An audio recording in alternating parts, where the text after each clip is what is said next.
Time for play candidate number 3 down to Southeast Warren. Landon Harvey takes a shot on 4th down, and Dylan Ruggles makes the nice catch.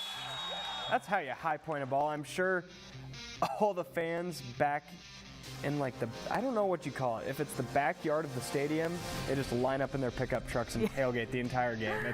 It's awesome. It's awesome. There were 80 of them when I was there. That's what I claimed on Twitter, that it was like 15. But I ran into a guy from Southeast Warren, and he said there was 80 of them there. Yeah, you shortchanged him there. Yeah, I must have. And our final game of the week that was voted on by the fans was Gilbert at Ballard. And let's recap how this one unfolded. Yeah, this one was interesting because, like we mentioned, both of these teams have really struggled this season. But when you're in the final game of the season, you're playing for pride at this point. Yeah, and it's a rivalry game in conference, just probably 15, 20-minute drive.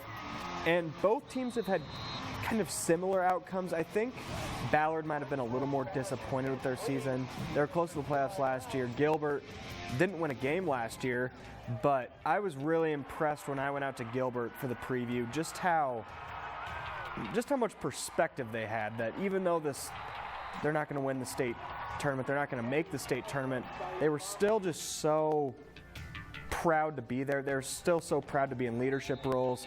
I was just really impressed that they're in for a good life if they've got that perspective on that. Yeah, and Ballard, came out and balled today. I mean, granted, they've also had some games where, given a wrong bounce here or a right bounce in their favor there could be the difference in some wins. And so I think they had a great performance tonight. That's how you want to end your season. Yeah, it's a game of inches. We've seen it with Iowa. We've seen it with Iowa State this year. Yeah. A couple bounces one way or another.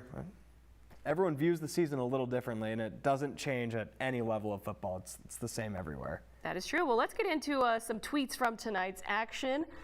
Looks like this was Grinnell getting the win over Fairfield, 27-20. That's got to be about a good win. Good win there. Yeah, close. A good win to end the season. And West Marshall, man, they are a force to be reckoned with.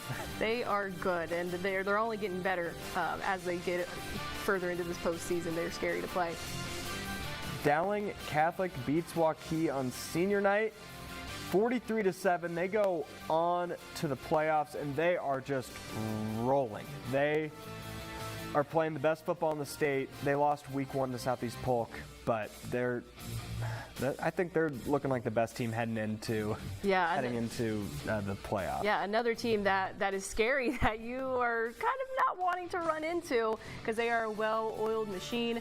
This was from Bondurant. I think I'm in the way of the score there, but Bondurant taking on Norwalk. They got a big win. This was a little bit surprising because Norwalk, I mean, they're a very good team, but the Blue Jays putting up a pretty good win on them. That's a good win. That's the product of being in a really tough district, and Norwalk is probably going to miss state.